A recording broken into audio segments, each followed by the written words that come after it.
se retrouve pour un TD de biostats qui on va traiter un sujet qui tombe souvent au concours toutes les années, les tests avec des moyennes observées. Et donc moi je suis Nassim. Moi c'est Elias. Moi c'est Adrien. Et on va tout de suite commencer par la question 1. Et donc on nous demande de choisir la bonne hypothèse pour répondre au problème posé. Donc je suppose que vous avez déjà lu l'énoncé. Et donc ils nous disent que, on doit choisir la bonne hypothèse pour répondre au problème. Et donc à la fin de l'énoncé, ils nous disent qu'on cherche à savoir si la taille moyenne dans l'échantillon qui ont pris les médicaments, elle est supérieure à la taille moyenne de l'échantillon qui n'ont pas pris de médicaments. Donc déjà c'est un bon indice qui nous renverra directement vers un test unilatéral. Et donc pour la question 1, c'est la réponse E, car la réponse A ne peut pas être vraie, car ils nous disent que la taille moyenne des personnes ayant pris le médicament est différente de celle de truc, mais comme c'est un test unilatéral, ça doit être dirigé. La réponse B, elle n'est pas bonne, parce qu'ils nous disent que la taille moyenne, en H0, la taille moyenne, elle est supérieure. Or, H0, c'est une... comment on appelle ça? C'est une hypothèse d'égalité. Et la C, elle n'est pas bonne, car en H0, ils nous disent que, encore une fois, ils nous disent que c'est inférieur, or ça doit être une hypothèse d'égalité. La D, ils nous disent qu'en H1, elle est égale, sauf qu'en H1, c'est une hypothèse justement de différence, et là, dans notre cas, ce sera une hypothèse de supériorité. Et la E, du coup, elle est bonne, car ils nous disent que la taille moyenne des personnes ayant pris le médicament est supérieure à celle des personnes n'ayant pas pris le médicament. Donc voilà. Pour la question 2, il faut d'abord vérifier que X et Y suivent des lois normales, c'est précisé dans l'énoncé, donc c'est bon. Et ensuite faire un test de comparaison des moyennes. Les variances. Ouais, c'est comparaison des variances. Ouais. Pour l'exercice 2, il faut d'abord vérifier que X et Y suivent une loi normale, comme c'est dit dans l'énoncé. Puis ensuite passer à un test de comparaison des variances, que je vais écrire juste là.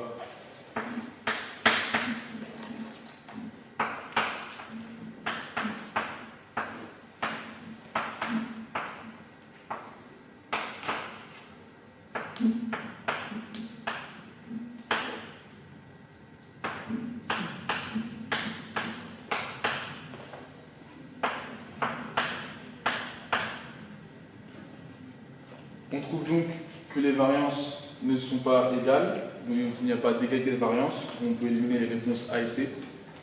Ensuite, on passe à la valeur F seuil qu'on trouve dans la table de Fisher. Ici, DDL1 est égal à DDL2 est égal à 60. Ça, c'est pas un cas général, c'est seulement pour ici. Et on trouve le F seuil 1,67. On élimine ainsi la réponse D. Donc, F seuil étant plus petit que F ops, on rejette H0, les variances ne sont pas égales, comme dit dans la réponse E. Alors du coup, pour la question 2, on veut savoir quel test il faut effectuer et quelles sont les conditions à vérifier. Donc d'après l'énoncé, on sait qu'on doit faire un test unilatéral, donc ça fait qu'on peut éliminer les réponses A et D qui concernent des tests bilatérales. Et ensuite la réponse E concerne le test de Fisher qui est utilisé pour la comparaison des variances. Donc il nous reste alors les réponses B et C. Et ici, il faut qu'on fasse un test de la loi normale unilatérale, c'est donc la réponse C.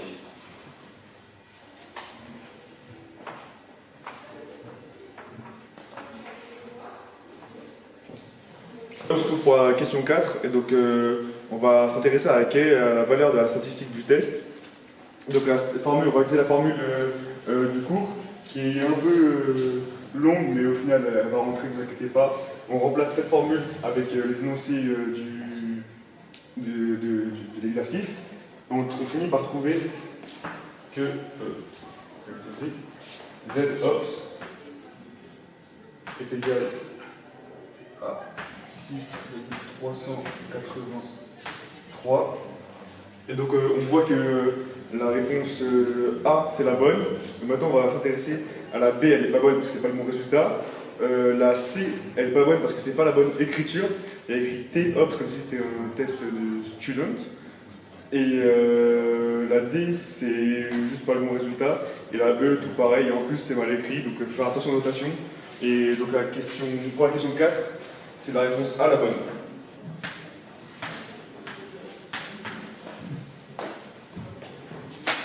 On passe à la question 5. Là, on cherche une valeur de p-val. C'est assez simple, on a juste besoin du tableau, enfin la table de la loi normale. Ici, on cherche un résultat unilatéral, donc on utilise la table de la loi normale. On prend un alpha à 5% et on cherche dans l'autre colonne la valeur de z ops. On se place à 4,99 car on n'a pas accès à la valeur 6,54. Et on lit une p-val plus petite que 3,02 fois 10 puissance moins 7. Donc, je l'écris ici.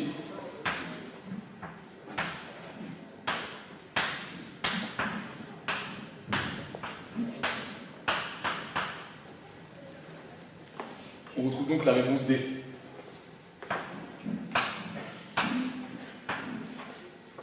Alors, du coup, dernière question.